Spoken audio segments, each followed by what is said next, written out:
Duncan Jones, a principal analyst at Forrester Research, has a key insight into the use of technology by sourcing professionals. I started by asking him what the biggest recent developments in this area have been. Certainly everybody's talking about cloud computing and what that means for business applications. We're seeing a kind of tension between the traditional vendors selling on-premise licenses and new up-and-coming vendors, maybe some of the ones who've been around for 3 or 4 years who are selling software as a service solutions. And I think the clients that I speak to are kind of struggling to decide which is the best route for them. Should they be just going with the incumbent ERP? Should they be looking for best-of-breed solutions? What are the advantages of SaaS versus on-premise? Mm-hmm. Some of the commentators say, well, the old model is dead, and I don't quite believe that yet. I think there is a lot to be said for a software as a service solution if you want to preserve capital, have a fast time to benefit. Mm-hmm. But there's still a lot of mileage in the old model. It's proven to be successful long-term, delivering ongoing R&D for customers mm-hmm. and profits for investors. So I don't see the old model dying out anytime soon. Duncan, tell me, obviously it's often cited the advantages of software as a service is that it's not a capital investment, therefore it's cheaper. But then you've got to weigh that up against the longer-term total cost of ownership mm-hmm. benefits, potentially, mm-hmm. of an on-premise software solution. Mm-hmm. Talk me through the benefits of each and how they balance out.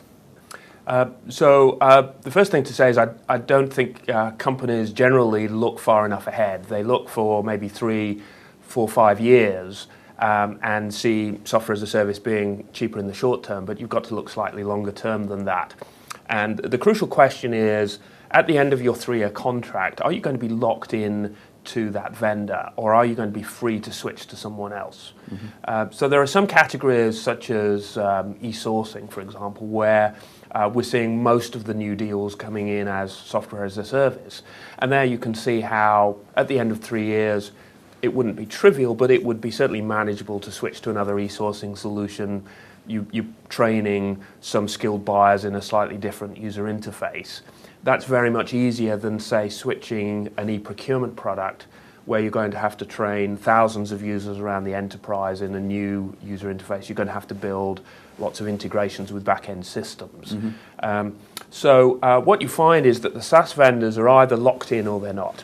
If they're locked in, there's a risk that they put the prices up at the first renewal, and the long-term cost of ownership is a lot more than you expected. Mm-hmm. If you're not locked in, then there's a danger that you just migrate somewhere else unless they reduce the prices. Mm-hmm. And so that sort of vendor is going to struggle to make a profit. They're going to have to work so hard to renew their customers, they're not necessarily going to be able to afford ongoing levels of R&D.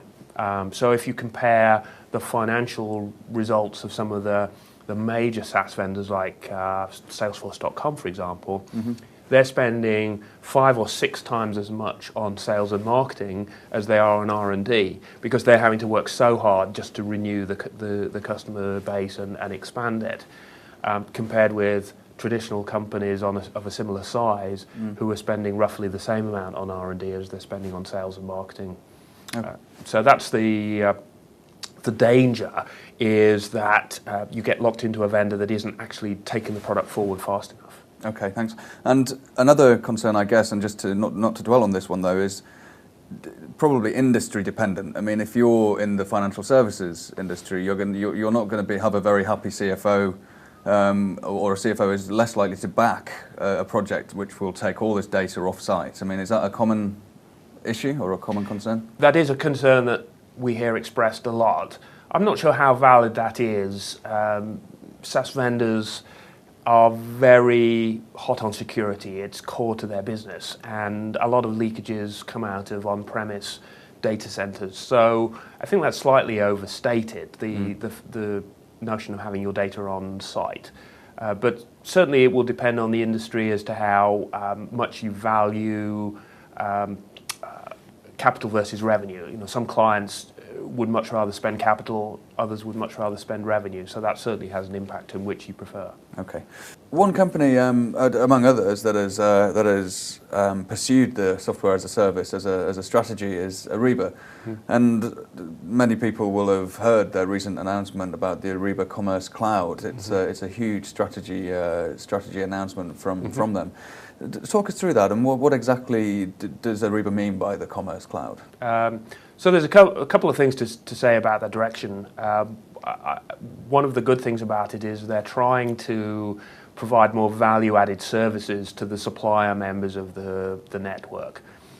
Traditionally, large buyers have told their suppliers to use a particular network or use a particular self-service portal, and they've kind of felt forced to do so. Ariba is trying to turn that around and actually say, well, yes, you are being told to use us by some of your big customers, but we actually want you to use us for other things as well and get benefit from it. So that's certainly a good move on their part.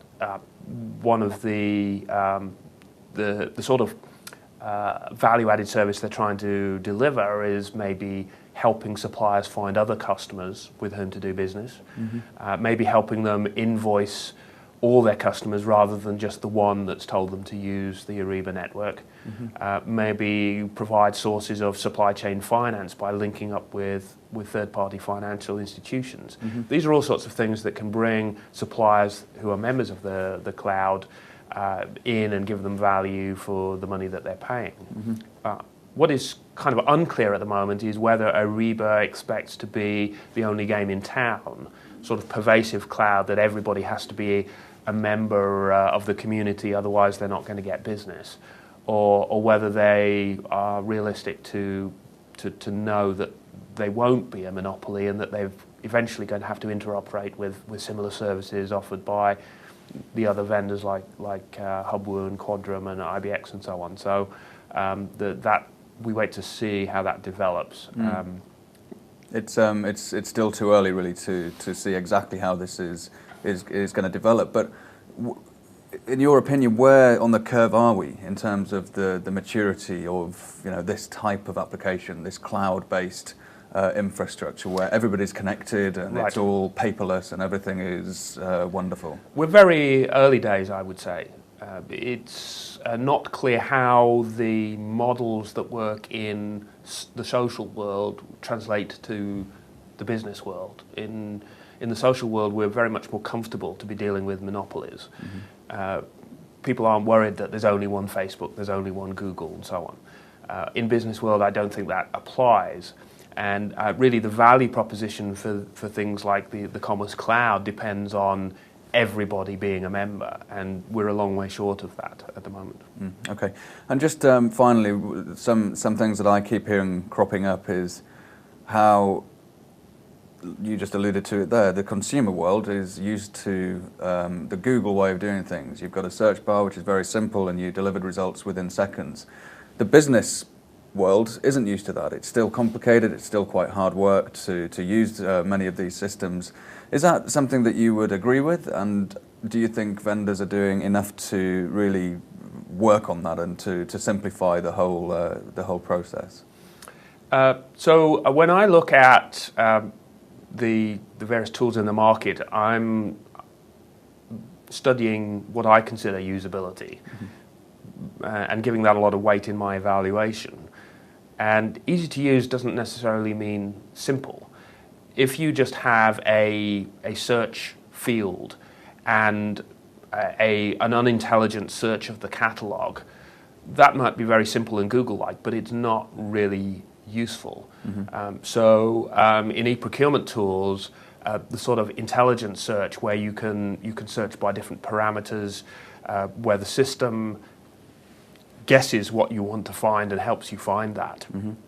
That, to me, is usability, not a blank screen with one search bar on it. So, yes, some of the vendors are certainly spending a lot of time on that. A few of the others, particularly the new entrants, are trying to come up with something cheap and cheerful, very simplistic. I'm not sure that that's the best long-term solution for enterprises, because people will just get frustrated with the user interface that they've been given. And the key to getting adoption is making it usable. So I would say there's a difference between usability and simplicity. Okay, and could you provide some pointers? I mean, I know you do your analysis of the software market. Who's leading at the moment? Who's doing well? Who's needing to catch up a little bit? I mean, what vendors should CPOs be looking out for as you know, something that's worth checking out? So when Forrester clients come to me with that sort of question, there are several things that I ask them to find out what type of solution is most appropriate to them. So some large enterprises are quite centralized and have a good coherent infrastructure of ERP systems. Maybe for them it makes more sense to add the incumbent ERP vendor's module onto an existing infrastructure. There are others which are far more federated, where autonomous business units want to make their own decision, and for them there's less advantage in having one solution, and a best-of-breed alternative might be better. So the other thing to ask is how sophisticated their existing systems and people are. Certainly for some organizations, a low-cost, simple solution might be the best choice. For others who are more advanced, they're going to be dissatisfied with something that's over-simple, and so maybe they should be looking at the high-end tool. So it's too easy to say, oh, well, these ones are at the top, these ones are lower down. What we do with working with clients is go through their criteria, weight the evaluation criteria based on their needs, and help them pick the most suitable solution for their particular situation. Generally, we see a trend towards what we call semi-suites. There are some individual best-of-breed vendors out there in niches like contract management or spend analysis, but generally we see a move towards suites where people are looking to get, say, e-sourcing, contract management, spend analysis from one vendor, maybe e-procurement and e-IPP from another vendor. And that's certainly a trend that I would encourage and support. Okay. Okay, well, Duncan Jones, thank you very much for speaking to us today. You're welcome.